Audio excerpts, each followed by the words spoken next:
Yo, what's going on, everybody? Welcome into Wake Up Barstool here on FS1. We are live in Chicago at Barstool Sports HQ. It's Friday, guys. It's Friday. I'm in an incredible mood. We had a great game to break down last night. We got a full runway of football in front of us coming up over the weekend.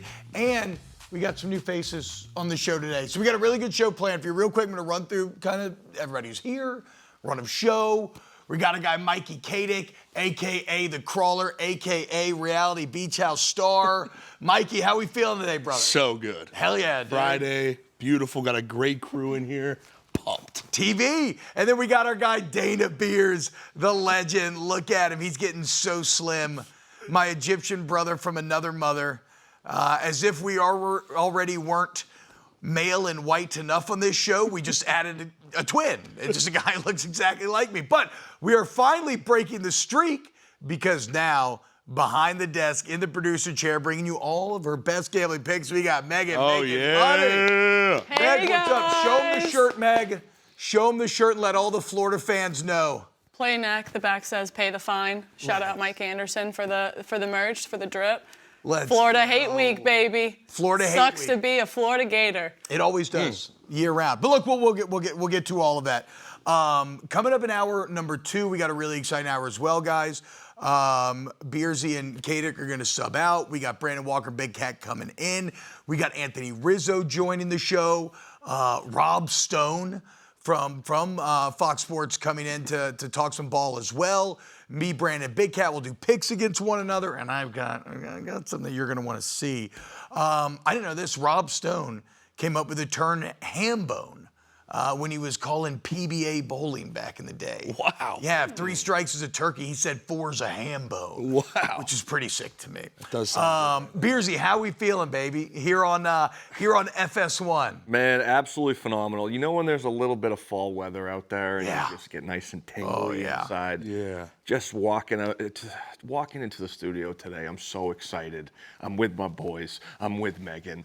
Fired up. Let's go. I say boys a lot, and to be clear, that's a non-gender specific boys. So Megan is obviously included in the boys. Everybody's you out there watching and listening. I know we have many great female listeners and viewers, or those among you. So thank you for being with us here this morning, okay? We're very excited.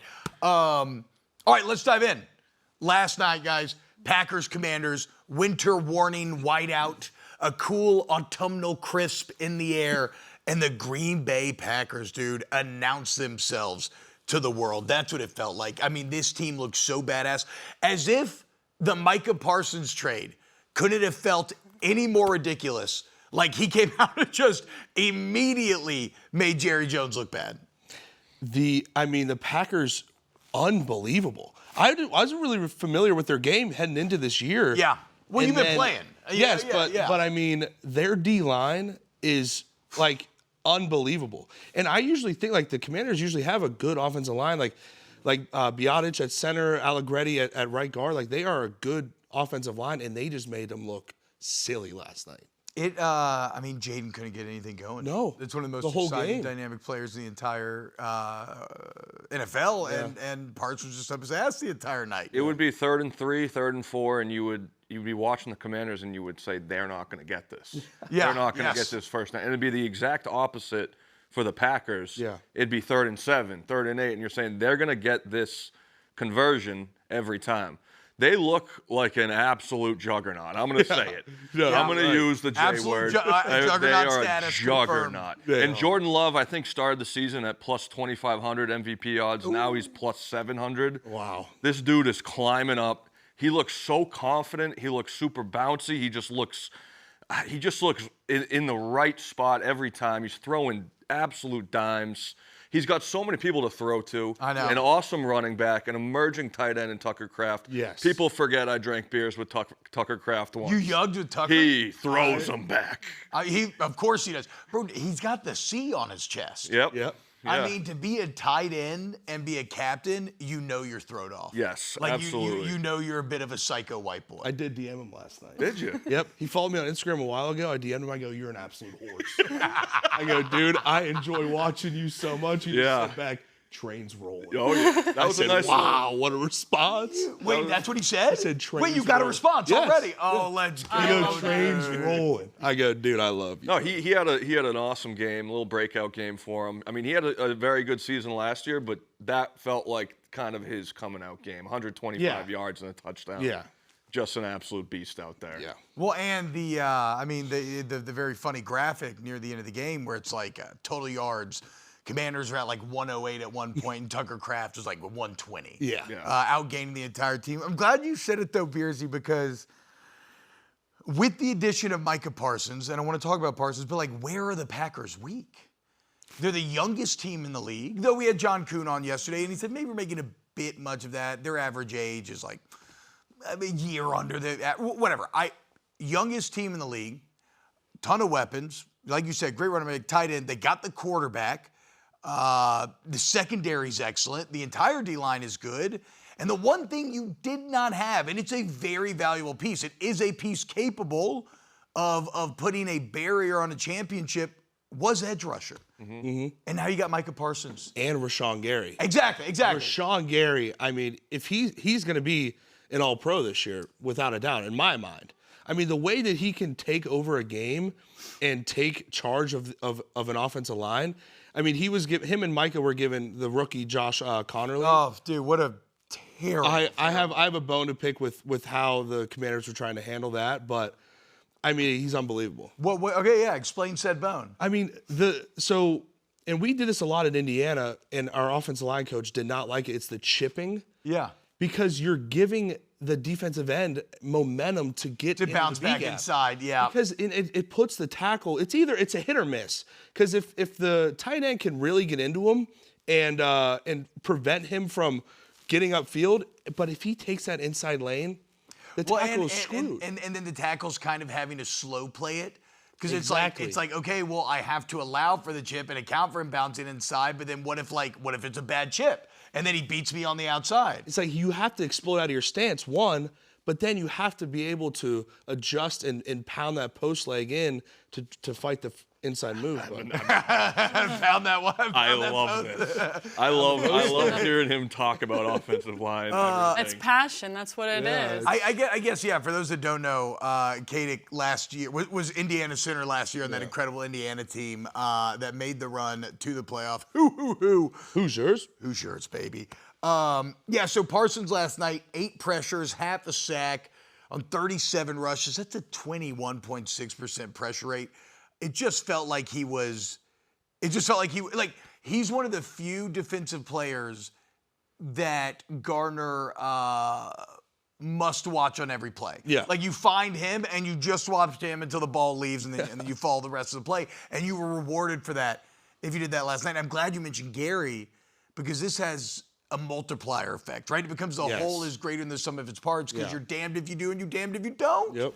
Who do you commit to? I don't know. You're screwed either way. Yeah. When they were up 7-0 with the ball, it felt like it was 31-0. Yeah. Yes. Which is why I hit them live. Let's go. I wanted to point out too, I saw the Super Bowl odds with the Packers plus 600. Yeah. Just last week they were plus 900 whenever I took them. So moving in the right direction. I love this Packers team. I mean, I know you guys have been talking about it, but as soon as I saw them play week 1, I said, dangerous. Yeah.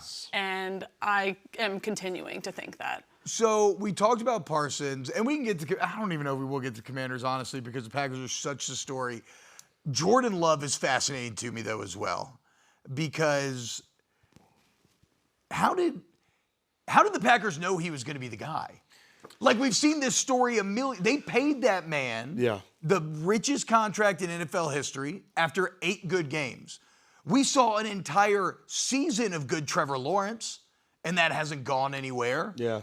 Like, we saw people go all in on taking an upside draft pick in Trey Lance, and that was a disaster. Yeah. How did the Packers get it right once again? I don't know. Like, it is truly unfair to every other NFL franchise out there how consistent they managed to create these quarterbacks. Yeah. And he's so consistent and so accurate in his balls. I mean, it's truly awesome to watch. The truck stick was sick. I was, you know who I was thinking about last night? I was thinking about the Browns. I was worried. Yes. The Packers have been 3 quarterbacks in a row of just they hit, right? Yes. Favre, Rodgers, Jordan Love, they've hit.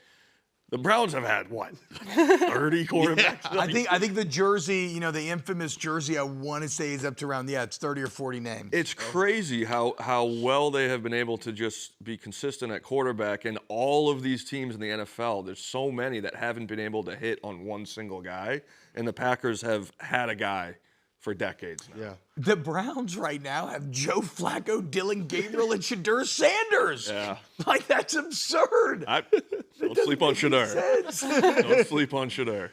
No, I like Shadur. To be clear, I wanted the Saints to draft Shadur. I just mean that, like, again, as you pointed out, it's the single most valuable resource in football.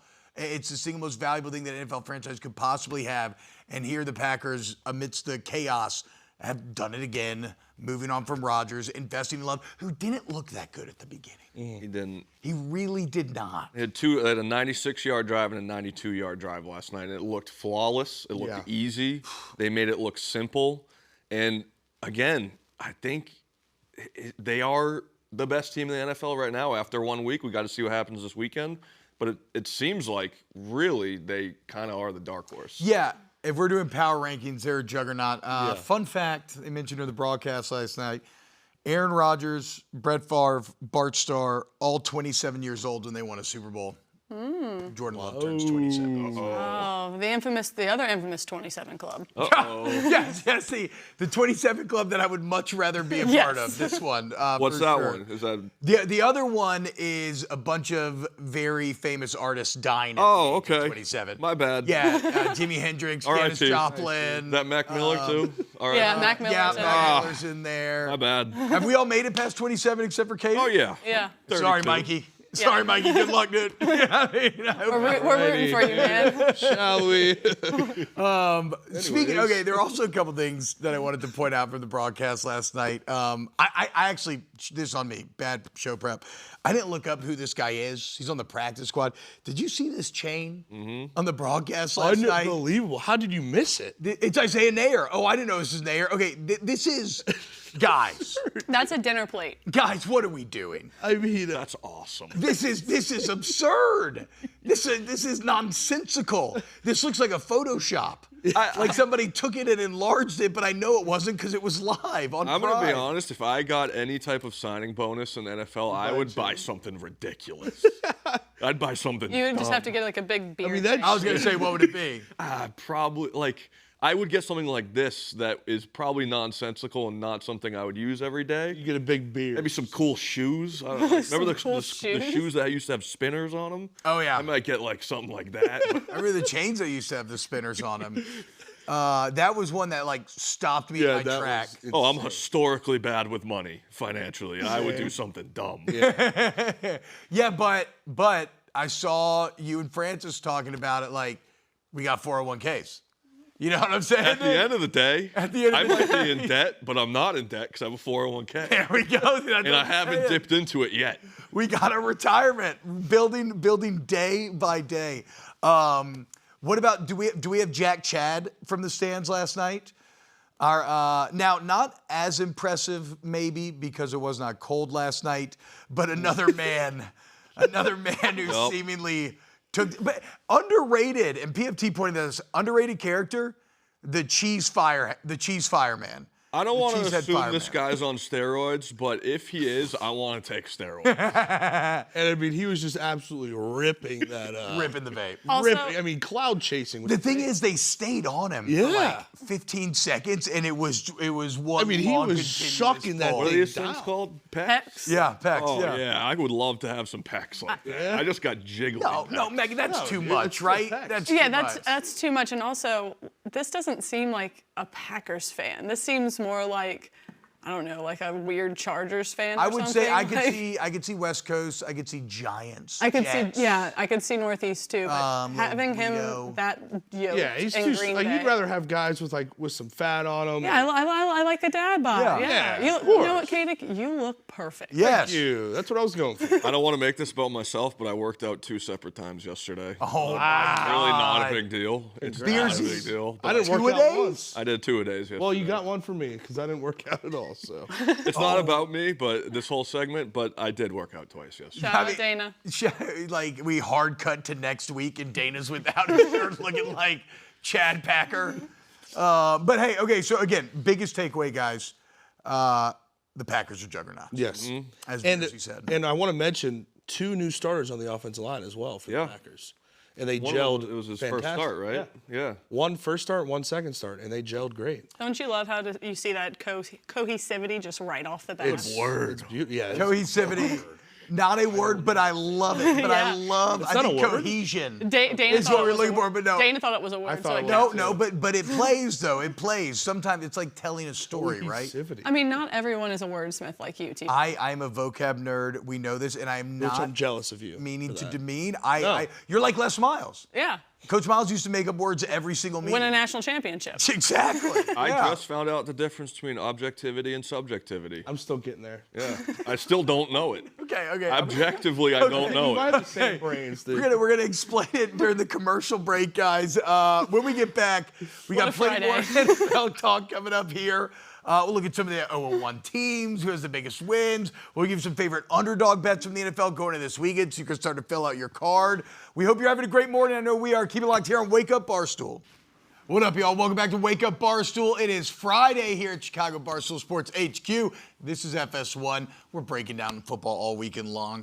It's going to be such a great weekend, guys. So look, if you haven't yet, get yourself a coffee. Start to get to the sports book. Look over what your bets are going to be. We're going to be sprinkling in picks throughout the day today. We'll give you some NFL underdogs coming up this segment as well. But look, I just hope you all having a great time. And Barstool Sports Advisors dropping tonight as well. You see it right there, 7 p.m. Eastern, 6 Central on YouTube. Did anybody watch Tim and Eric back in the day? No. Growing up? Yeah. Yes. Okay, Tim and Eric. That's what that show is. It's one of And my favorite and shows it's, to and watch. it's beautiful. I mean, Stu Finer's so Because Stu Finer's a legend. Stu, we're going to get you on FS1. Must-watch stuff. We're going to get you on here again. Boys, during the break, you were saying you're feeling a little hungry. so hungry. And I am too.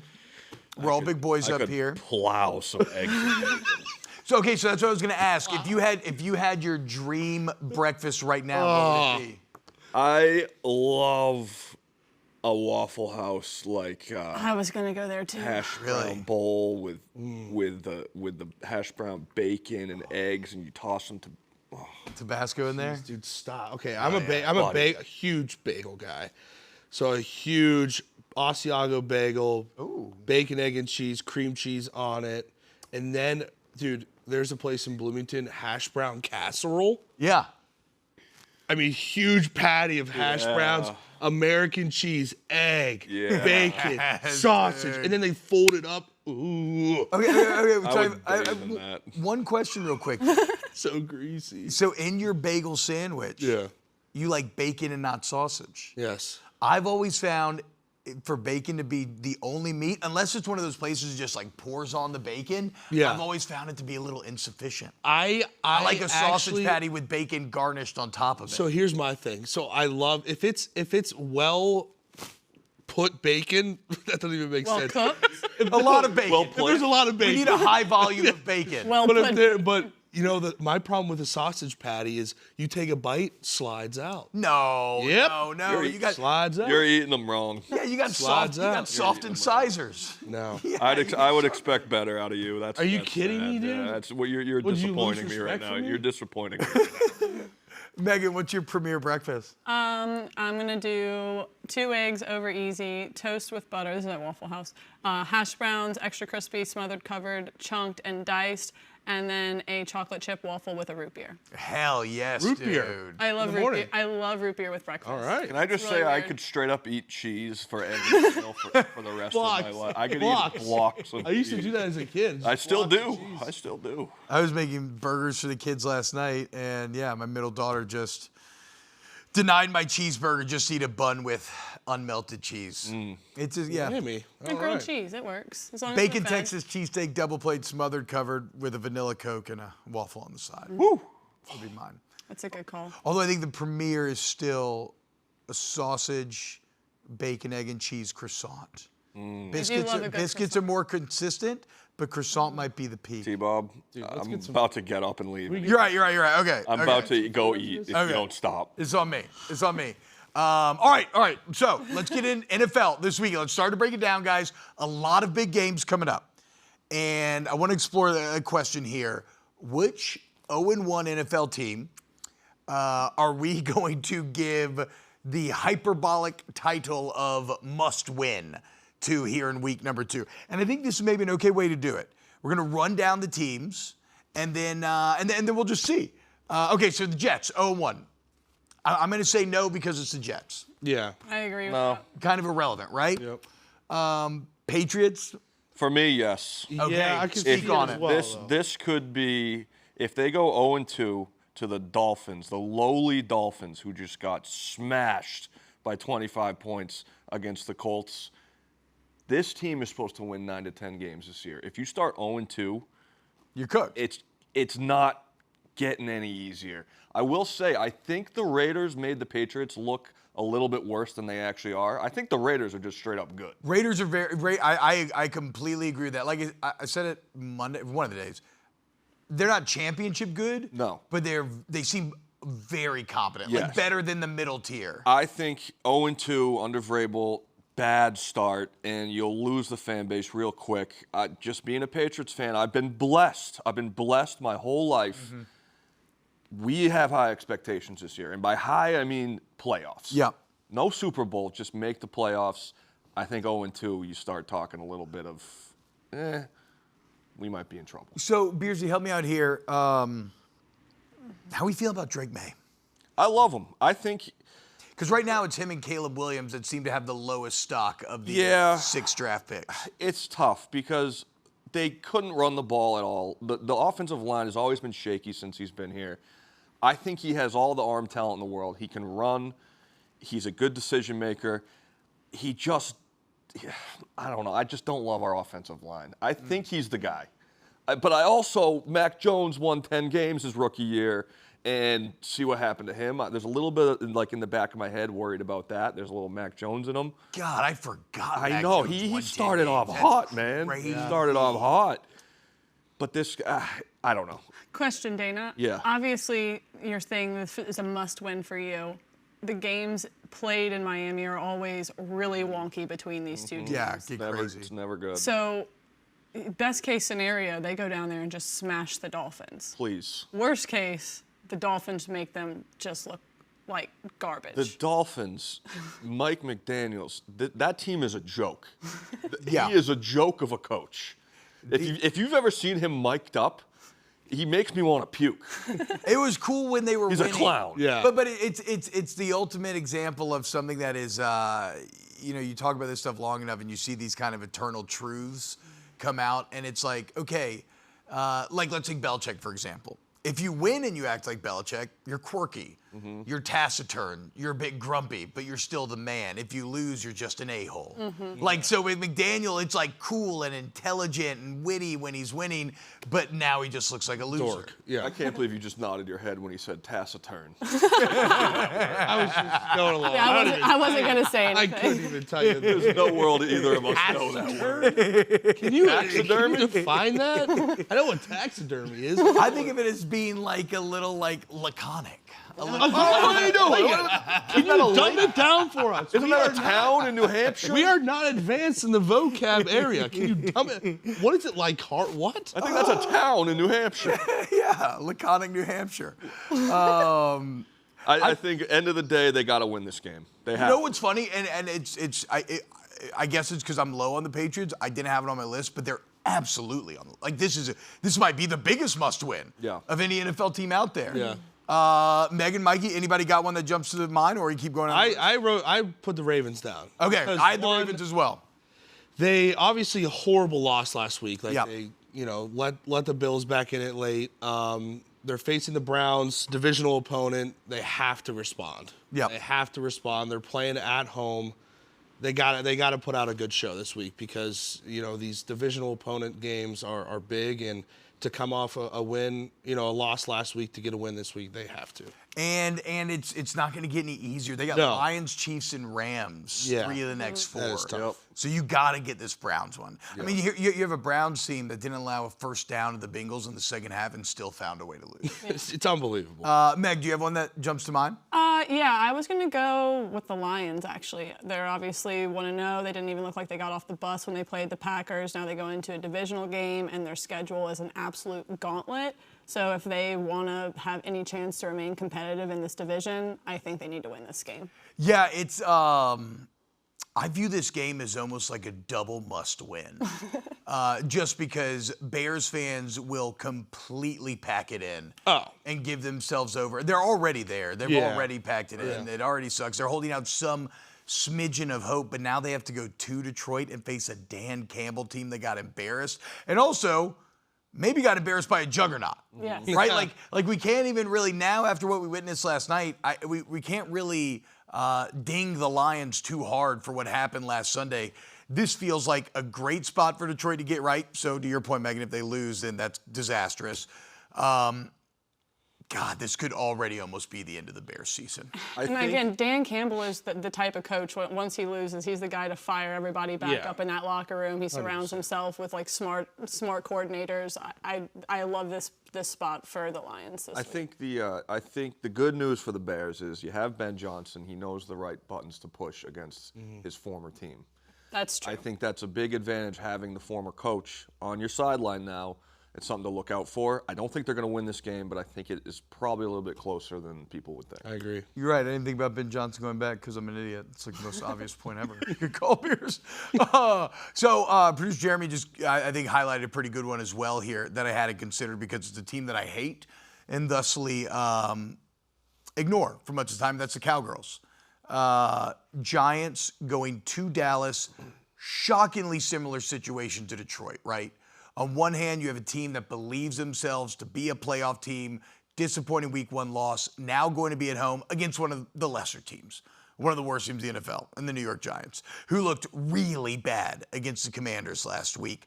Dallas needs to win this. Dallas needs to win this also because of what happened last night. Yes. You had the fans after the game sticking around in Lambeau, opening up the Prime post-game show, chanting, "Thank you, Jerry."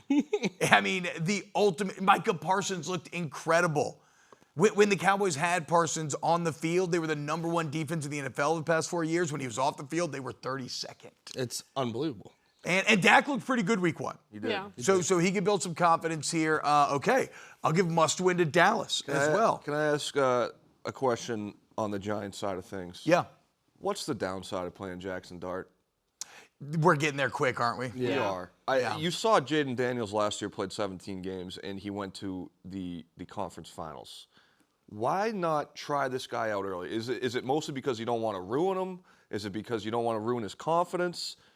I mean, he looked great in preseason. I think he's a baller. Why not? Like, Russell Wilson's not going to get you anything. No. I mean, he's no Jaden Daniels. However. Right, but Yeah, you're talking about Jackson. A rookie, Yeah, I know. my point He is, was a rookie comparing- quarterback I know, can do it. comparison. You can win games with a rookie quarterback. Right. Mac Jones did it.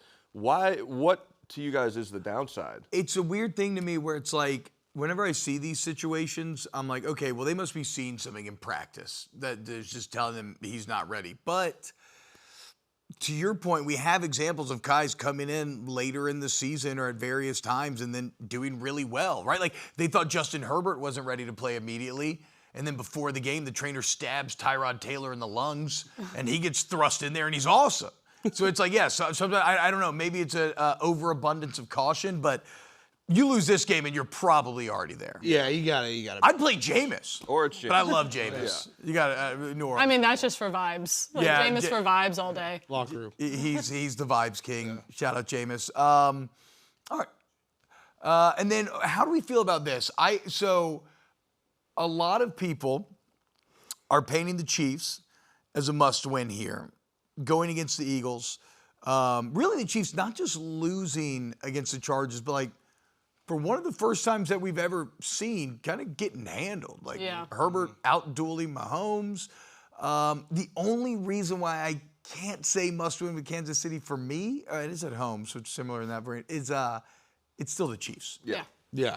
They could be 2-5, and I'll still be like, I think I wouldn't count them quite out. So, like, they built up such a reputation that I'm not going to say must-win for the Chiefs quite yet. And again, Patrick Mahomes is only 29. It's not like we could be seeing him. Is it true? Is he really? Yeah, he's only 29. There's no way. Google it. He's not even 31?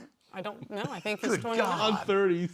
I thought Not even 31. That's I mean, we can fact check that, but Yeah. I'm like 90% sure he's only 29 years old. 29? Like that's. I mean, Confirmed. We had Peyton Manning play until how old? Tom Brady until how old? Joe Flacco's like 41 out And you know there what? still. He didn't look bad. No, it wasn't his fault they lost, to be fair. His receiver just So tried again, Patrick Mahomes, who knows? Maybe just like kind of an off game, whatever. Maybe he just goes into a new dimension. All right, Mikey, we're going to talk some college football. What's your biggest games of the weekend? What are you looking forward to? I love USF. For like their quarterback is so electric. They're going into Miami. They went into the swamp last week, won. They're going into Miami this week. I think they win again. That was my hot take that you asked. Wait, you think USF? I think they're going into Miami to get another win. Wow. I have a hard disagree on that. They went into the swamp and they kicked butt. Yes. They Yes. did. They kicked ass. They did kick butt. However, I mean, that was a nitty-gritty game where they probably got beat up. And now all the pressure's on Miami because do they want to be embarrassed? That's why the pressure's going to mount. No, but I think they put it on them. The only thing is, Beck looks really confident. I'm worried about USF holding up against Miami's lines. I mean, Florida's supposed to have really good lines as well. Yeah. But Big Ev did you make did a ask point for a on- hot take. Yes, absolutely. Nailed it. Yep. I think the Cinderella run is unfortunately over. I agree. Carson Beck is a stud. You got to regress to the mean at some point. And I'm saying USF, I love them the first 2 weeks. They were one of my, with them and ECU, I love them week 1. Week 2, I still played them, but was a little bit weary. This week, though, again, like Dana said, Cinderella story, I think, comes to an end. Miami, I think, puts it on them. Yeah, there's a gambling. It's all about the this U. that we can get into. But actually, I went around the office yesterday here at Chicago HQ. We got people from all over the country, all sort of biases, and I asked this very question. Give me a college football prediction for this weekend. What's up, y'all? T-Bob here from Wake Up Barstool. Look, we have an office full of sports lovers, bunch of different teams they root for. We're going to around the office tell you what's going to happen this college football weekend. White Sox Dave, one college football prediction for the weekend. So big noon kickoff is in the mighty Evanston, Illinois this weekend, and the Northwestern Wildcats are going to shock the world and cover the spread. Ben Mintz, one college football prediction for the weekend. John Summerall and the Tulane Green Wave exact revenge on their former starting quarterback, Dario Mensah, who took the money and ran to Durham at $4 million a year, but money doesn't buy victories. Hell yeah. Tate, one college football prediction for the weekend. Last time Ohio State played Ohio U, their Bobcat tackled Brutus. I think Brutus the Buckeye kicks the shit out of their mascot, and also Ohio State returns a punt for touchdown. Oh, wow. You probably get good odds on that. Okay, I think I can already guess it. Smokes, one college football prediction for the weekend. Keep the points. Florida Gators going to Death Valley and win outright. There's just absolutely no chance. So bet me. This is absolutely no chance. Okay, what do you think? Loser shaves their beard. No, dude. Annika, one college football prediction for the weekend. Gators go down. I don't even know who they play. Gators go down. And there it is, folks. Some of the least informed and most biased college football answers that you could possibly hope for. What's happening, y'all? Welcome back to Wake Up Barstool. Hope you're having a great Friday. How could you not, dude? I mean, come on, we got weekend. We got a weekend full of football coming up. And, well, I got a text from my mom last night, actually, Megan. You'll appreciate this. And she's very supportive. Love you, Mom. Probably watching right now. You're the best. But she said, wow, I feel like I know so much more about this Thursday night game thanks to watching the show. And then finished in a way I never could have expected. Said, I think I want to start gambling. I was like, okay, sure, we all love it. It's super fun. Hell yeah, let's do it. And there's nobody better to go to than our girl Megan making money. And look, I got to be clear here. She has her bona fides. In fact, back when we were in Louisiana together, she was the original person that I tapped to be my gambling source for picks and whatnot. She killed it to the extent where she ended up at Barstool long before I did. Now we're back reunited. She knows her stuff, guys, and here it is every Friday, the Money Corner. We're gonna do 5 college picks, 5 NFL. We'll talk about the games. Megan, what's up, girl? Take it away, the Money Corner. I'm excited. I know you gave me a lot of credit there. I do love to bet, but I'm going to go ahead and give a disclaimer. Do it responsibly. Yes. Sometimes I'm not always going to be right. But I'll start off. First game that I was looking at was that K-State-Arizona game. Game is in Arizona. I like Arizona money line here. K-State really hasn't shown me much. They started the game in Dublin. Just god awful. Yeah. Then they get a 3-point win over South Dakota, and then get beat by Army by like 3. Army, who had lost to Tarleton. Exactly. It's disastrous for the Wildcats. It's not looking good in my opinion. And again, maybe that Dublin trip just cursed this team, kind of like FSU whenever they started there. But yeah, I just think there's a lot more upside to this Arizona team, and I really like Noah Fafita. And yeah, it doesn't hurt that they've played their first 2 games at home and they're staying at home again tonight, or not tonight, this weekend. So yeah, loving the Bearcats there. See, so this is why gambling is fun, because this is an absolutely disgusting game. Disgusting. That nobody should want to watch. I don't think anyone will watch. Like Arizona, Kansas State have done nothing to earn your eyeballs. You named the one interesting name in the matchup, Noah Fafita. I mean, I guess Avery Johnson, even though it's been a disaster of a year for Johnson thus far. I'll give you a more exciting one this next pick, a little bit more fun. Yeah. There we go. And a game that everyone's going to want to watch, which is Clemson at Georgia Tech. Yes, dude. Oh, how the mighty AP poll number 4 has fallen. This feels just like very reminiscent of the Clemson the last 3 years. Everyone's like, Clemson, Clemson, Clemson. And then the game starts, and guess what? They don't get off the bus. But here, I really like Haynes King, 2+ touchdowns, and that's plus 425. That feels like very high. That feels very high. He's a stud. I mean, love watching him. He scored 3 in his last game by himself. He's a redshirt senior.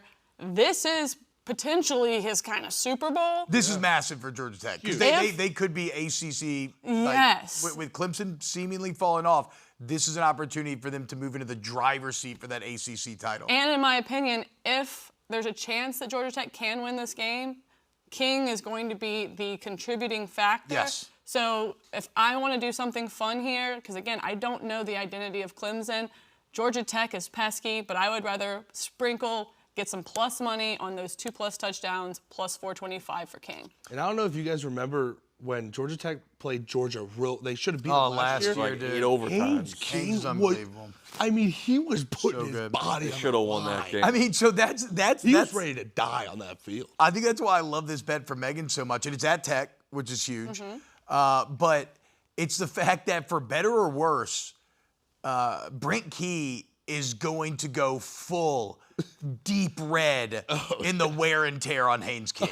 Yes. Like if this was the NCAA video game, he would be all the a way down. violent shade, Yeah. a blood red at every single body part. Like they will wear him they will beat him into the dirt. Yeah, but he wants it. He loves it. He loves fights it. He loves it. I thought about going over rushing, but the thing was he played obviously different teams, but Clemson 2 years ago when they played, he had -11 because he got sacked. I was going to say, I hate So- it. The number one thing I would change about college football. I so agree. Take away sacks, taking away rush yard. It makes no sense. It makes things hard to parse when you're trying to talk about good running. Yeah, I hate it. Anyway. Yeah, so for the gamblers out there, if you are betting rushing yards in college, please do remember sacks count against those rushing yards. So be aware. Yep, good call. Next game I really like, and I just really love this team. Oklahoma at Temple. Oklahoma minus 22.5. They just absolutely have been rolling. They played a tough Michigan team. Yes, Temple rolled against UMass and Howard, but OU is like a Monstar team compared to those They've two. got the quarterback, man. John Mateer might be the Yep. most exciting player in the country right now. My husband has a big future on him, which we're hoping to cash there. My only kind of weary part about this game is that Oklahoma does have a number 24 Auburn on deck. But Look ahead spot. yes, but I do feel like this OU team is one to put their foot on the gas, and I think that 22.5 is very, very attainable. I'm an eyeballs guy. Yeah. Okay, 20. Just look at that spread: 21.5, 22.5. Oklahoma should beat Temple football by over 3 touchdowns. And right? why are they playing Yes. that? Right? That is crazy they're playing it. I don't understand that. But yes, I Should win. I that agree, game Dana. by over 40. 3 touchdowns. Yeah. It feels like you see that spread. It almost feels like a trick of some sort. It's stinky a little bit. But then But like Temple could be feisty. then you have like the broken gambler brain of like, okay, but it looks so attractive that isn't like that is like What are they trying to do I here? don't know. But I like that pick because I believe in Mateer. And he's Yeah. a great-looking guy as well. He is. He He just is. looks like a quarterback. Got moxie. Yeah. All right, take us to Sunday, Meggie. Sunday. Okay. Sunday.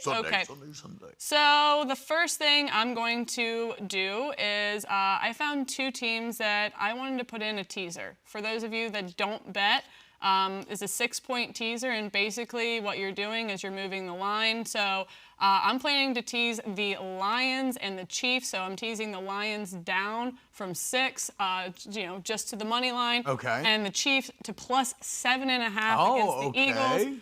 Again, this is a rematch of the Super Bowl. The Chiefs, feeling like getting 7.5 with this Chiefs team feels good. This teaser Yes. it feels almost too good, which is why I'm a little worried about it, but I'm still gonna play it. Next one I got is a little fun here. CD Lamb anytime touchdown. It's plus 105, and I have a little stat for you on that one. Wherever it While think you're you'll have a looking big that up.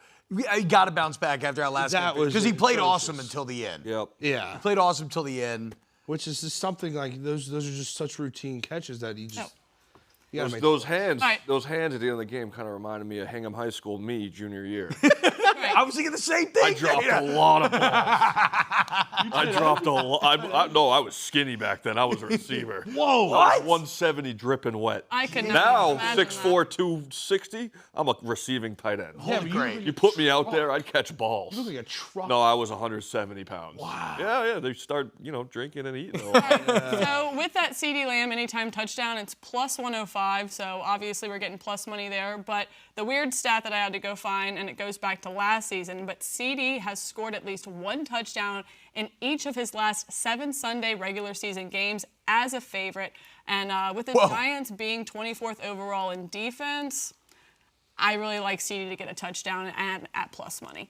Yeah, it makes sense. They're going to feed him. They're going to feed him. They're gonna feed CD. Next one I like. All right, one more. But can I Yes. Can I ask you to Yeah. break down one? Yeah. 'Cause I love it. Yep. The Pitts Jefferson anytime touchdown parlay.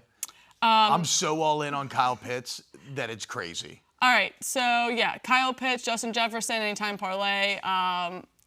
Obviously, you have J.J. McCarthy, who is about to have a baby here, so that's why I was like, I don't know about the Vikings spread. He could be losing sleep, or he could go out and. But he's going to be on that dad high. Yeah. I think he did have his baby. He just Yeah. had him. He just had him yesterday. Right? Congratulations. Yeah, Congrats so- to JJ. So either way, I think he's gonna get the ball to Jefferson. Jefferson touchdown. It makes sense. And then with Penix playing well, he's been targeting Pitts a ton. So I really like Pitts there as well. And again, you're getting big plus money at plus 700 on that parlay. So again, I'm giving you guys some big plus money. I also like Aaron that. Rodgers 2+ touchdowns, which is plus 138. Bingo. I would die for Michael Penix. I don't know why. He I fires love me that. up It's so much. it actually, I love that. Dana, I agree with you. I don't have any great reasoning behind it I either, don't but I either. completely I agree. just makes me loved so watching happy. him at Washington. I didn't really see much of him at Indiana, but Oh, nice. I'm sorry. Well, no, he was in Indiana during the frisky COVID year, right? Yes. Yes, where Right? my first start Tom Allen? The pylon. Oh, no, wait, that was your first start? Yes, I have it watching in the upstairs. studio I have the back then. pylon Oh, upstairs. That's sick, dude. Did I get anyone's attention with any of those picks? Anyone? I that do sound like interesting? the Pitts Jefferson. Yeah. I At love plus 700. I love a big plus play like that. And then the tease is interesting to me because that feels like one where you maybe throw a few units on it. Yeah, I mean it's called a tease for a reason, right? Yeah, yeah.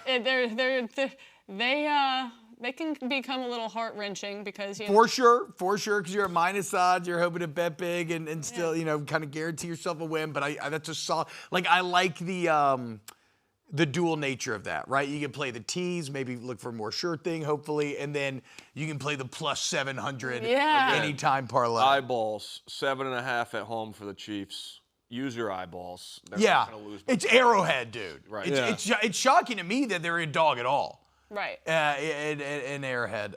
It's so funny that plus 700 reminded me of this, but like my wife downloaded a gambling app the other day and started talking about it. I just started getting all these texts, and she's like, I can win $1,000 on like $10. I'm like, wait, no. And then she's talking to me that night. And she just she's like, oh, I just lost. Okay, I gotta. And she's just like, she has all of the worst instincts that turn you into a degenerate gambler ever. Her immediate instinct was to chase her losses. Oh, yeah. She was like, I'm not doing small bets. I need big bets. It's Right gotta pay back, out at right least back like to the 6X. casino. Right back to the casino. It's like, at least needs to be 6X. I'm like, no, babe. No, you have to understand that $10 is not going to turn into $1,000. It's not going to hit. Well, babe, just watch this show and I'll teach you how to bet. Yep. Yeah, she'll be Watch exactly. Megan. Watch Megan. Yeah, Megan's going to get you right. There it is, the money corner. Excellent work, Megan. Boys, we're about to do a line shift. Katie, Dude, thank you. Dana, I had this an was awesome, absolute boys. blast. Love y'all. This was sick. All right, when we get back, we got Big Cat and Brandon joining the show. We got Rizzo coming up, Rob Stone. Going to be a great finish to Friday Wake Up Barstool. What's going on, y'all? What up? Welcome back. Hour number 2 of Wake Up Barstool here on this Friday. T-Bob still hanging out. Megan still hanging out as well. And right now, I am pleased to be joined by one of my partners in crime, Mr. Brandon Walker. In fact, of course, Brandon being so gracious as to welcome me to the Unnecessary Roughness family, our wonderful college football podcast. Yep, class guy. We're flying out this afternoon. We're going to Dallas. We're going to be at the Cosm this weekend. Yep, me and you date. Little mini sphere action, watching college ball in the Cosm. Can't wait for that. But it means we're going to watch some Texas high school football tonight, Bo. We are, and I've got it down to 3 games. I put it out on Twitter, hey, we're going to Texas on a Friday night. And I was going to text you, and I was going to be like, hey, you want to go get a steak Friday night? You want to go get some tacos, some barbecue, certain Texas things that you do? I do want some barbecue. But then I said to myself, we're going to be in Texas on a Friday night. What is better? You love high school football. I love high school football. And we're in like a hot spot of Correct. Texas high school football, right? We both love high school football, so why not? I'm almost distracted right now. Did Katic get replaced by an actual teddy bear? Yeah, okay. We didn't explain this. This is our placeholder for Big Cat for a little bit. The Big Cat's on the way in. He's on the way in. He's doing dad stuff. Look, we're all dads here. Actually, me and Big Cat might be the most kids of the company, like in a combined show. So, and Meg. Yeah, we got plenty of kids. Yeah. So whatever. He's doing dad stuff. He'll be in. We're going to get Anthony Rizzo as well. That's going to be great. He's coming on soon. We got Rob Stone. But yes, until he gets in, this is Big Cat. So I have a couple big school matchups, and I got South Lake Carroll at Byron Nelson. South Lake Carroll, of course, has put out a lot of guys over the years. I think Quinn Ewers. I think Drew Brees as well. Is Brees South Lake Carroll? I think Drew Brees is South Lake Carroll. I'm pretty sure he is. So we got North Crowley at Denton Guyer. Denton Guyer is also another place that puts out a lot. And then I might go the small school route, though. There's Salina at Gunter. I saw a lot of people in the replies hyping Salina and Gunter. So they actually moved that game from Gunter High School to a neutral high school because the neutral high school is bigger. Wow. So they expected to be so big tonight, they had to borrow a bigger high school field. That might be where we have to go. Yeah, that's going to be. Yeah, I mean, if they're moving the game just for capacity, absolutely. I'm excited. I've never seen Texas high school football in person. I mean, I've heard all the stories. We've all seen all the stadiums, right? So what better way to introduce yourself to Texas tonight than go to a Texas high school football game? And barbecue. Yeah, I mean, I can't wait. So, guys, check out Roughness Saturday night. We'll be live at the Cosm. Can I say something to Megan? Yes. Then we have Riz on. So say Oh, something. Riz is on now? Yes. I thought Riz was waiting. Oh, no. You want to dive in? I can talk to Megan later. Okay. Right now, let's welcome in a legend in his own right, a man who just announced his retirement, going to be an ambassador for many of your favorite teams. This is Anthony Rizzo, 14-year MLB vet, 3-time All-Star, World Series champ, a Gold Glover, a Silver Slugger, a cancer survivor, the man himself. Riz, what's up, man? Thank you so much for joining us today. Thank you, guys. Thanks for having me on. Big fan of the show.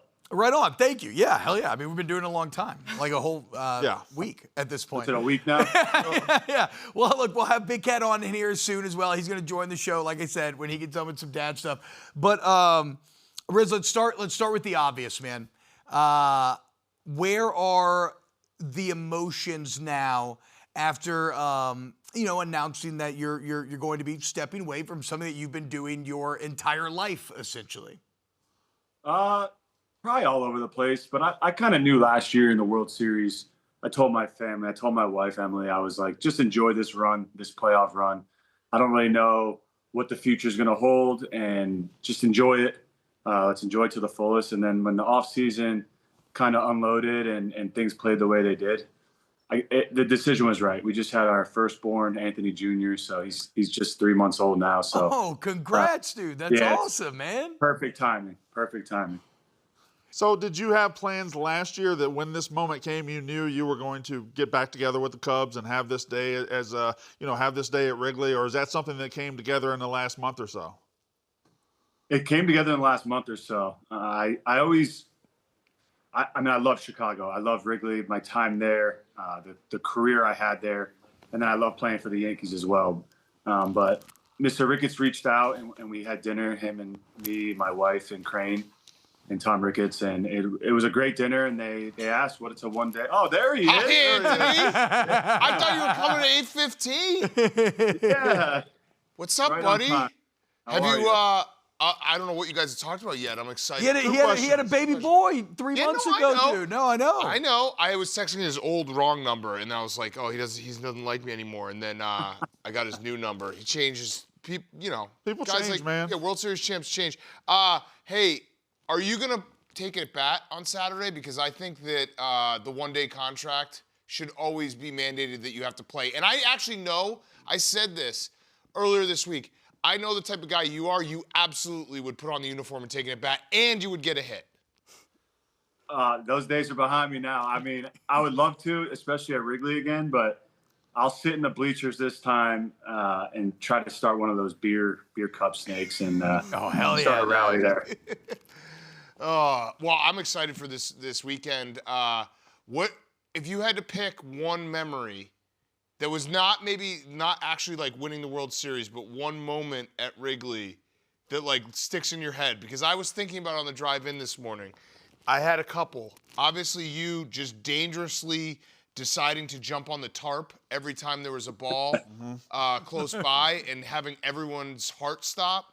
The 14 pitch at bat after COVID against the Cardinals. Do you remember that one? That's a good one. Wow. But yeah, what do you have a specific memory that you can think of? You're like, man, I close my eyes and I think about this day or this moment. Wow. I think really there's I had 2 careers in Chicago, right? When we stunk, and then when we were good. So when we were bad, I hit a walk-off home run against Trevor Rosenthal and the Cardinals, which was amazing because that was my first taste of the rivalry. And then that 14 pitch at bat, like you said, but the one that always sticks out to me is in 2015.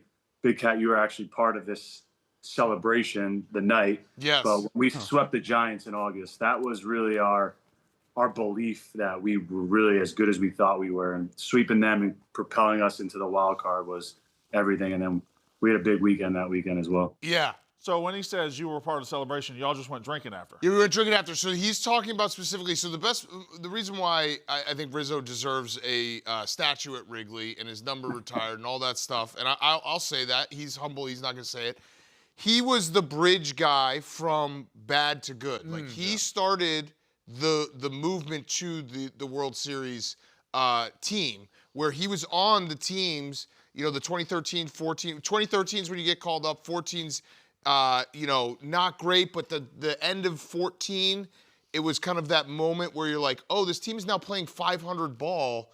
Are they something? And then 15, what he's talking about specifically, and I love it because the 15 team was one of those classic teams that exceeded all expectations.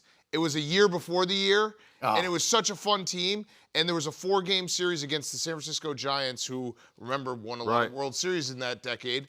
And the Cubs swept them that weekend, and then we went to Stanley's that Sunday night and got special place. Got hammered. It's not there anymore. R.I.P. Great place. Yeah, but that's what it was like. The moment that it felt like the team had finally clicked. It's like this team is going to do special things. Wait, so was Stanley's around the stadium? Was this near Wrigley? Like no, it's in Lincoln Park. Okay. Yeah. Okay. Yeah. It's a great place. Live band karaoke's on Sunday nights. Yeah. And, hell yeah. Blackhawk, a lot of Blackhawks went there. I got brought to it by Samardzija and then Dempster. It was just a traditional spot that guys would go on Sundays, do live band karaoke, and what were you singing? What were you singing on Sundays? Ooh, what do we sing? What do we I think it was AC/DC that night. Yeah, you guys had a song. Yeah, it was me. I think it was me, Rizzo, and Theo. I haven't even thought about this for a while. I think Dexter was up there too. Yeah, it was. And then it was a good night. It was AC/DC. You're right. I gotta try to find that. Well, Thunderstruck, little Back in Black. What are we talking about? Man. I'm getting old. Wait, did people know though that y'all would go there, or was this like somebody would walk in and be like, "Wait, the Cubs are all here singing karaoke"? What it the was hell? one of those bars that everyone kind of knew, but was cool about it. Okay, yeah, like an accepted local. Well, it's like it was a neighborhood bar, and it also was like it was Sunday nights was when it was happening, so a lot of people aren't going to go out and be like, "Oh, I hope I see a Cub or I hope I see a Blackhawk." But if you did, people were pretty cool about it. Oh, that's badass. Yeah, and we had a lot of Mondays off too, so. Even if we didn't have the Monday off, we'd probably still be there if we were home. So it was a great spot. But he's right. That was the moment. That was the moment where it's like this team went, the transformation, and that's what Rizzo was because he was the heart and soul of the team. The transformation from a team that wasn't very good to a World Series champion and watching that path happen and watching guys get called up and watching them gain their confidence. It all happened, and then that sweep of the Giants was the first time was like, oh, man, this team is really, really good and could actually do something this year. Yeah, I was heartbroken when we lost. Daniel Murphy just absolutely broke my heart, and then he becomes a teammate later on, and it took me a long time to really take him in. I was side-eyeing him for a while as a teammate just because every time I still hear his name or see him, I think of 2015 and how he just absolutely destroyed us in the NLCS. That was, Daniel Murphy 2015 was one of the most insane performances by any hitter. Just ridiculous career stats we have on the screen right now. 261 average, 303 home runs, 965 runs batted in, and, of course, a 0 ERA. Zero ERA. Let's go. Yep. I don't know if you guys saw this. I got it sent yesterday from a few people, but the only other player to strike out an MVP and hit 300 home runs is Babe Ruth. So, Babe Ruth. I mean, I'll take that. Okay, so and for people watching at home, how many times do you think that you asked Joe Madden to pitch before he actually let you pitch? All the time. Oh, and I had to build so much trust with him that I wasn't going to go out there and blow my arm out. And he finally let me, and I was so excited. And we were getting blown out, and it just injected some life into a bad night at the park, and I got to do it at Wrigley, got to do it in Atlanta, and then I was begging Booney for the last couple of years to let me pitch at Yankee Stadium. I mean, as a little kid growing up, to be able to pitch at Yankee Stadium would have been awesome, but he never let me do it. That's so awesome. All right, Riz, I got to ask you a very tough question here. You just had the baby, your son. Congratulations, incredible. Thank you. Winning the World Series versus having a little baby boy. Oh, come on. Yeah, look, these are the hard-hitting journalistic questions. What was better, breaking the 108-year-old curse or having a little Riz? The little boy, man. There's Okay, nothing hell better.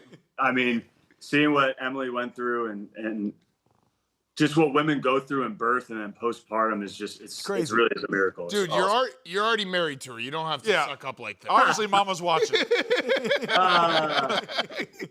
She's in the other room keeping them down. I was gonna say, how's everyone Kevin. sleeping? How's everyone sleeping right now? I remember like the 2 weeks after my first kid was like the greatest feeling on the planet. It's a high unlike any other. How's everyone sleeping on the home front right now? Pretty good. We got 11 hours out of him last night. Wow. So that was a big celebration. I was up at 5 waiting for him to wake up, and he slept till 7. So Let's go. That's all Riz, MVP. That's awesome. That also is that like scary moment when you wake up before your kids and you're like, are they okay? Yeah. And you're like, wait, I wish I could have just slept all the way till 7. Why did I wake up at 5, like freaking out that they're not going to be okay? How's Kevin doing?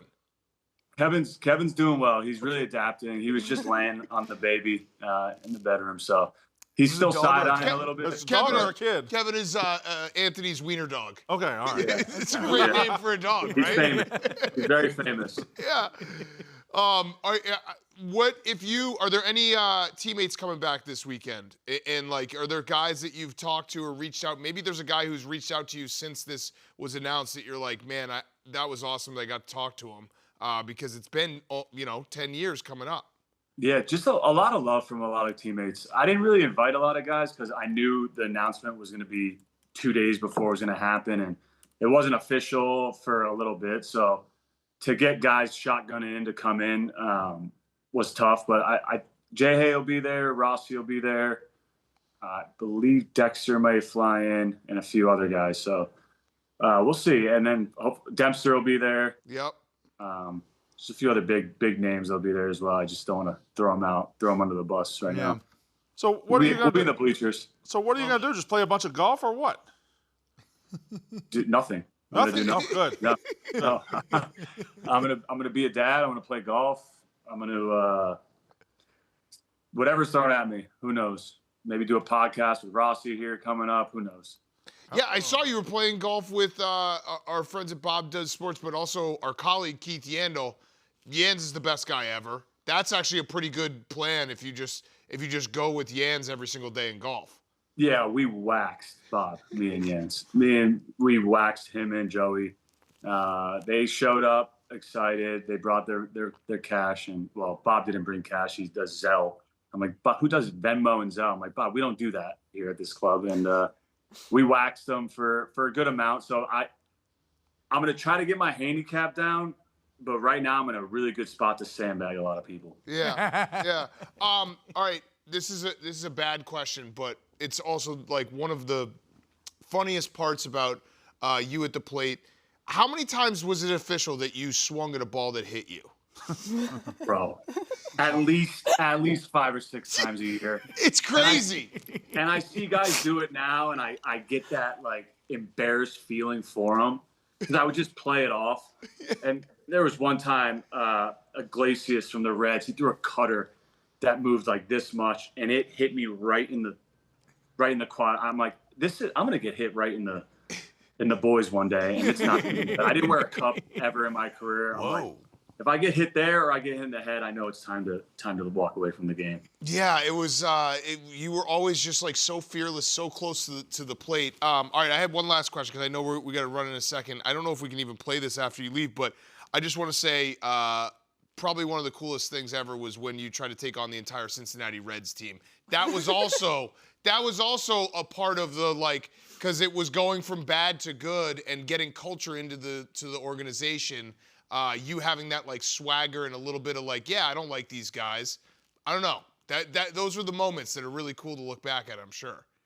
Yeah, well, not knowing that Aroldis Chapman was a boxer in Cuba was, if I would have known that, I probably would have stood back down real quick. Yeah. But it was just one of those days where it was hot. We were playing 4 or 5 games in 4 days, and it was a doubleheader, and he threw a couple over Nate Schultz's head, so we were just chirping, and one thing led to another. You got to stand up for the boys always, but yeah, that was looking back, that was a good moment. In the heat of it, it was a good moment. But getting to play with Chappie and what he did for us in 16, I love him like a brother. Yeah, and he's still playing. He's the best closer in baseball so right great, now. It's crazy. All right, Riz, thank you so much, man. I love you. I'll see you tomorrow night.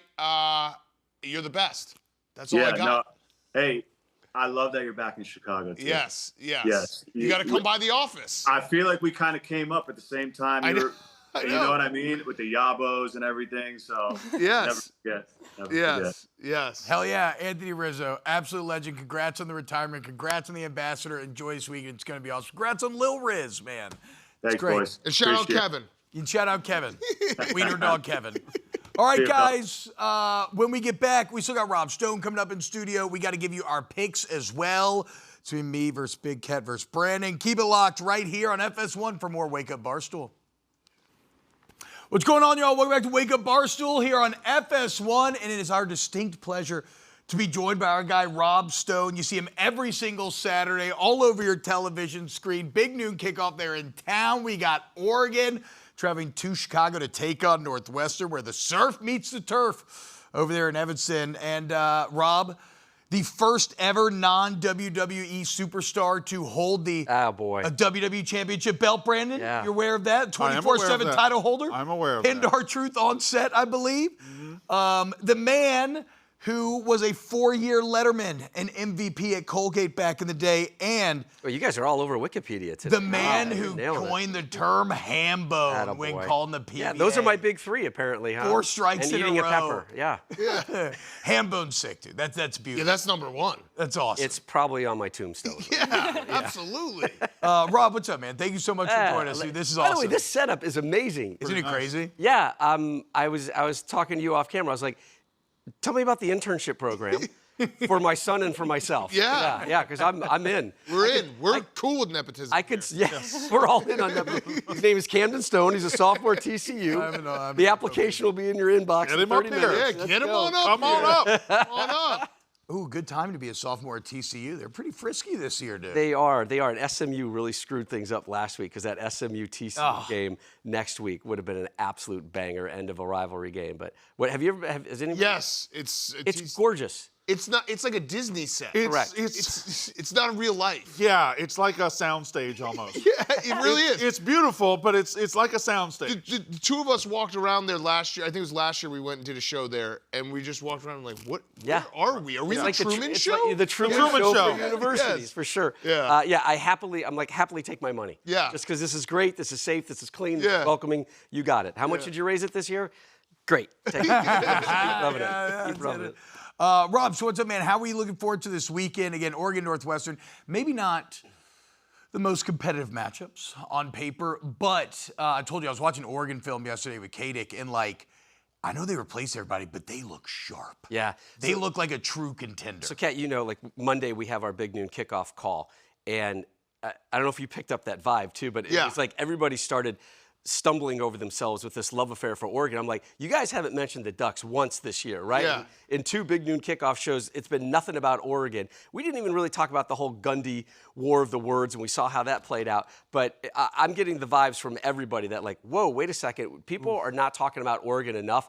And I think last week was a soft coming out party. Yep. And now with the national audience and here in Chicago taking on Northwestern, I think it's an opportunity for that team to remind folks, hey, there's some really elite football going on the West Coast and up in Eugene, and absolutely Oregon is a national title contender, 100%. It's crazy. They own the West Coast now. For sure. Right? There's been a power vacuum out there with USC not being what they should be, UCLA nothing, and Oregon has taken Well, the whole advantage. taking over the Pac-12 for the Big Ten, it was like getting the USC, getting the UCLAs, getting Yeah. the LA market, and oh, by the way, like a Washington, Oregon, are they going to bring in enough people? It's Oregon that has carried this conference. Remember, 8 weeks at number 1 last year, getting eliminated by Ohio State in the playoffs. What Dan Lanning has done there is really remarkable, and he is an absolute elite coach and a recruiter right now.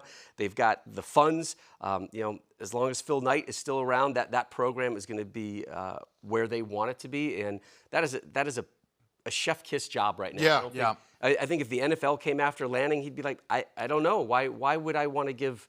Don't mess with Happy. Yeah. If things are He happy. said, and he's kind of talked on that in the Yeah. past a bit as well. He's young too, and in this day and age, with all the chaos and the ever-shifting landscape, it feels like his youth probably gives him an advantage over some of his It peers. fits. It fits. I go out to dinner with Urban, right, like every Friday, right, and the landscape that college football is now compared to him, and he'll crack with it. It's like, my toughest decision on Friday is, chicken, steak, or fish, right? It's not, I got to go call up another recruit. Yeah. I got to look at some more tape. It's like, what great meal am I going to have at Gibson's on a Thursday night heading into our production meeting? Yeah. It's a different world. I like that Dan Lanning is a coach we can now guarantee when he gets in a mini rivalry with someone, he's going to cover the spread and cover it by a lot. Because we now have 2 data points. True. The Colorado game from a couple years ago when he absolutely pasted them. Not looking for clicks. And then this Oklahoma State game where he got in the words with Gundy, and they just put it on him. They were going, and they went for 2, I think, right away. They were going for on 4th down in the first half. He's got that spiteful, and I love it for college football. I love when coaches have that spiteful, oh, you want to talk some junk to me? I'm going to put 60 on your face. In fairness to Gundy, all he really said was, hey, these guys should be good. They spent a was lot his of money tone. on their It was his roster. tone. Yeah, but you know It was what his he's tone. I read it the same way. I was like, this isn't awful. It was his tone. But the great coaches are the ones who find those moments, Correct. right? And say, wait a second. Correct. Do you hear what they said about you? Let's Yeah. circle this. Well, Lanning learned that from Kirby. Kirby does it. Yeah. Yeah, sure. but you weren't being fair to Kenny Dillingham. Well, no, he that- came no, on no, this no, no. show. He came Todd, on the show, okay, was all so right, kind all to right. you, and all you did was talk crap about He him. was only kind because we were playing a couple days later. And plus, I won that one, no So, problem. by the way, I'm reading the quotes from Northwestern this week. I'm like, come on. Yeah, give me Come on, something. give me something. Yeah. You know what, Northwestern, they're just too damn smart for Yeah. that, right? Or Lanning. Everything was calm and placid, and like even Lanning couldn't find anything. Yeah. So just like, forget it, let's go. Let's just get a win and take care of business and get back to 3-0. Not to look ahead or anything, but Oregon looking like they look lightning fast and the way they're scoring points. Oregon, Penn State's looking for sure. pretty close. That's going to be the first big wow. Yeah. This is Is that gonna, a couple 'cause weeks from now? couple That's weeks from November, now. Early November, right? Or Yeah. early October, sorry. And then if Early Penn October. State gets through that one, Penn State and Columbus against That's the right. Buckeyes. Yep. That's right. Another one. And I think it's a cool conversation. I have so much respect for the SEC, but what the Big Ten has been able to do the last couple of years, back-to-back national titles, having 3 legit contenders to win the national title this year. I think top to bottom, the SEC is stronger, and I think the SEC is downright pissed off You if don't they have don't to have say a that. national You title. don't have to say any of this. No. We can pat I them on their heads, I but Rob, legit we're believe on that. the Don't right pat me. side. Talking I hate football, the Dan. Rob, we have the SEC. right side of history right now. Yeah. The I Big care about Ten is one team far in the SEC. superior. All the money's in the Big Ten. I We're agree. going to win the every SEC. single year. You know what you're doing? You know what you're doing? I know. Wisconsin sucks. It happened overnight. I realized that. I did a live show the other night with Todd McShay, and it happened like in real time, where I realized I was becoming like the Mississippi State or the Vanderbilt fan who quintessential goes SEC. SEC. I was like, we got all the money, the Michigan, It feels good, Ohio doesn't it? States, It feels great. Wisconsin's not really, Yeah, Dan, you're don't Wisconsin. Yeah, Wisconsin. just throw I that know. in there. I know. Your team should be fine against the SEC this weekend, right? Listen, You don't even have a Listen, quarterback. listen, we don't have a quarterback. He keeps getting injured, and we're gonna get smushed. But that's fine. That's fine. We're gonna keep getting smushed by Alabama. I'm done scheduling Alabama. We keep doing it, and it's so stupid. Boy, that interjection really backfired on you quick. Yeah, I mean, that SEC. Whatever, just- whatever. Okay, whatever.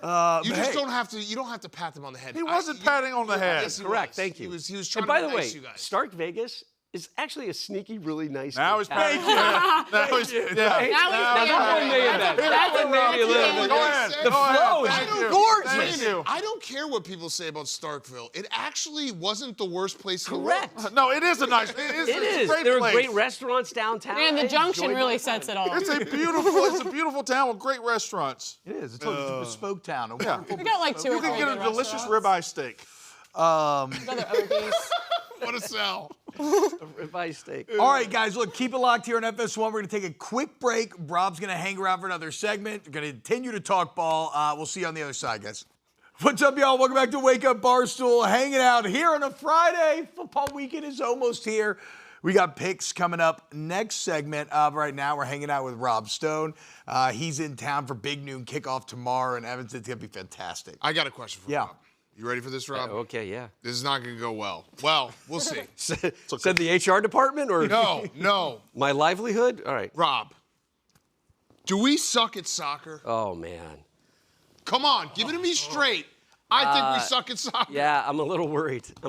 We should not be at this level that we're at right now. Okay. I thought we beat Japan. With the World Cup. We did beat Japan, but it wasn't Japan's A team. It was a B-ish type team. And those things happen, and I get it. But with the World Cup knocking down our door And you're gonna our be country, doing all the coverage.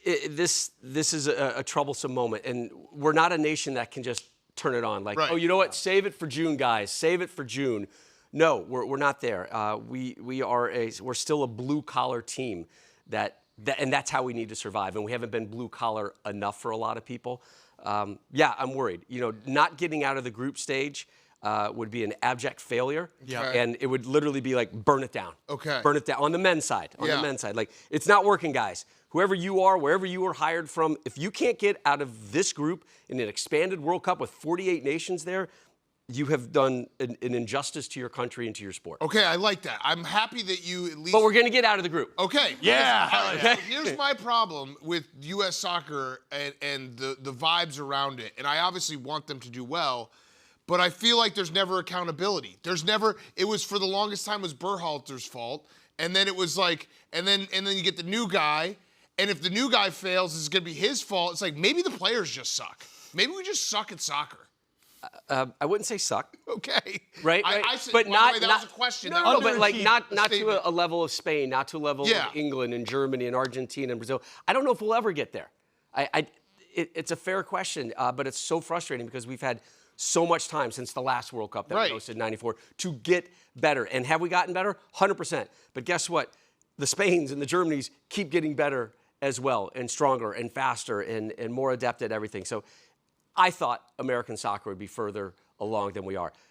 Maybe they find, and you get this in tournaments, right? You get it at March Madness. You find that little magic that's in the bottle, and you rub it, and you're like, oh, wait a second. The genie just came out and gave me a wish. And, listen, you go back to '94, we were gifted. We were gifted, that result against Colombia to get us into the next round. And we were gifted Brazil, going down a man. We could have gotten through Brazil, with Tab Ramos. I don't know if you remember that. Yeah. Tab Ramos, shattered his face with an elbow. One of the ugliest things that has ever happened in American soccer. So that's kind of what I'm hoping for, which is not great. Right? Like I should be hoping for, hey, we're really good down the wing. We're really fast. Yeah, I'm already in we need to catch breaks mode, and that's not where to be. Have we thought about putting LeBron on the team? I love that. Why can't our best athletes play soccer? favorite. But by the way, if you had LeBron posting up as a center forward, you're going to win some games. Oh, now you're doing it too. 100%. Rob, 100%. We put Giannis in goal. I like to throw in Giannis because he's not even American. And I'm like, what? We can't have him in goal? We can have, we can Tyreek have good Hill for things. some speed. That's Speed. You got to Give kind me of some speed. I agree. Like, give me the old DeMarcus Beasley. He's a Chicago guy. Oh, Beasley's Just awesome. right. Go. What an Wait, awesome Rob, can I ask you just like a personal reflection question? Because being the lead in studio host for the World Cup has got to feel insane. I mean, is that like a pinch yourself moment, like getting to do the World Cup? It's been. I think I've worked 10 World Cups now, whether it was play-by-play or sideline or host, and there are definitely moments where I'm in the chair, and listen, they're long days, and you just kind of spin the chair, and you just look, and you're like, oh, there's the Eiffel Tower, right? Oh, there's Red Square. Oh, there's a plane landing in Vancouver, and you just kind of check out. And you're like, this is really friggin' amazing that you're around this. The only rub is I never get to go to games. So I'm like you. This might as well be our World Cup studio where I'm watching it off that monitor or off that monitor. And people are like, what a great experience. I'm like, it was, but I did not step foot in a stadium. Right. I did not get to taste and feel the environment outside of where I was in City X. Yeah. What about, so you mentioned not being where we're supposed to be at this point. I mean, I still go back to 2013, do that Belgium game where it felt like everything was moving in the right direction. Is that the I Believe year? What's that? Yes, yeah, the reason I believe, I was Such a young great in the chant. bars. I thought It was an awesome It was chant. great. It was great for that year. I miss it, but it burned out fast. Yeah. You're talking, Real fast. No one. talking 2012, Tim Howard. Yes, 2012, the standing on his 13 head. saves against Yeah. Belgium, unbelievable. I agree with you. That was a moment of, okay, we're getting run by Belgium, but we're hanging in there. We're doing everything we can. I did feel like the trajectory was going in the right direction, and something happened. Something happened. I don't blame Greg Berhalter, by the way. You brought him up. He's doing a great job here in Chicago. I actually think the U.S. team is hurting because Greg Berhalter is gone and all the noise that was around it. I never understood why a section of the fan base turned on him the way that they did, because this guy cared immensely about his country and did so much legwork to become a better manager and a better person to help his country and his team. Well, I can tell you exactly why. Because whenever your team loses, you have to blame someone. There's that. And we're dumb sports fans, and usually it's the easiest to blame the coach. For sure. Because otherwise you It have did to feel admit like the sometimes team's the not good. results. We have no idea who else to blame. Yeah, and also coming to grips with being like, hey, maybe we're not that good. So that's a really hard there's thing that. to Like do. maybe we need to temper our expectations just a little bit. Fine with that. Which goes to my question: have we considered not trying at all? I like that. If you can't win something, just don't try. Just quit. We can't get hurt if we don't try. So softly to your point, softly, right, is the U.S. on the men's side, when they're underdogs, they're better. Right, Okay. so if you track the World Cups, you're like, hey, we have big expectations in 2022. They didn't meet them. We had lowish expectations 2014. They hit it. Low expectations in '94. They went above and beyond. Americans understand the underdog role, particularly in soccer, and I think, and I will continue to promote, we are an underdog next summer in the hopes that we get ourselves to the round of 16. So team I like try. that. He's on team try. Yeah. Try, give it. Try. All right, guys, when we get back, let's make some picks to send you into the weekend. Rob's going to stay and hang out. We're back with more Wake Up Barstool. Keep it locked on FS1. What's up, y'all? Welcome back to this Friday edition of Wake Up Barstool. Let's dive right in. It is time to give you some picks going into the weekend. We're going to track these all season long. It's a compa-piction. That's bad. Brandon, that was terrible. okay, just move on. was so Brandon, bad. Yeah. Brandon, give me your 5 picks. I got So 5 picks, bad. 4 in college football, 1 in the NFL tonight. Houston -4 against Colorado. Houston's second year, Willie Fritz. I think they blitz Colorado tonight. Colorado, they say they have a new quarterback. I think they got a quarterback issue because when you turn your third string in week 2, some problems. I like Miami to smash USF. Miami -17 against USF this weekend. Whoa, slow your roll. That- Slow your roll. I on the like Bulls. Miami. Everybody's smiling Rob, tell 'em. and throwing flowers at USF. So good. Miami's a different beast. Agreed. I think Miami. They deserve the flowers. That's fine. Don't That's say fine. they don't. I didn't. I'm They just deserve saying. the flowers. But we're focused on that, and we ought to be focused on how good Miami is. Okay. Akron team total under 21.5. Rob, how many points has Akron scored this year? 0? 0 points. Nailed it. They got shut out week 1, shut out week 2. Akron team total under 21.5. And I think this one's a sneaky one. Everybody sees the names App State and Southern Miss, and they pick App State. I think Southern Miss beats them this weekend. Southern Miss is better than you think. They're just basically Marshall I'm from going to last say year. right now, I don't think anyone was like, I see the name. No, I It's just App State. I'm going to pick. App State has a bigger name. App State has a bigger name. I agree with you on that. App State has a bigger And my name. NFL pick, I like the Jets +6.5. Okay. Okay. All right. I'll go quick. Ready? I have 2 college football games, 3 NFL games. Georgia, Tennessee, Georgia -4. Kirby Smart owns Josh Heupel. Josh Heupel has not scored 17 points against Kirby Smart's defense. Georgia has been doing as vanilla could be for the first couple of weeks. They're going to kill him. Yeah, Jets, man. I'm agreeing with you, Brandon. I think the Bills' defense has some issues. The Jets are going to be able to move the ball. The Jets' offensive line is really good. So they're going to be able to move the ball. The 49ers -3 at Saints. This one looks weird because you say, hey, it's Mac Jones. Kyle Shanahan wanted to draft Mac Jones in 2021. They got Trey Lance instead. I think Kyle Shanahan's going to be like, hey, I want to prove that Mac Jones is always the guy and I can win with anyone. If you can win with Mac Jones, you can win with anyone. Yep. Because he's a bad quarterback. Mac Jones versus Spencer Rattler. What a matchup. Notre Dame versus Texas A&M over 50.5. That's just a simple Saturday night. I'm going to be sitting on my couch. I want to watch points. That's all I got. Must win. Must win for the Irish. Must win for the Irish. Must win for me at that point on Saturday night. Absolutely. That's more important. Absolutely will be. And then the Bears. I do think the Bears are going to bounce back. I think the Lions' interior offensive line is the issue, not the coordinators. Everyone's talking about the coordinators, their change at center, and some of the guys they got at guard.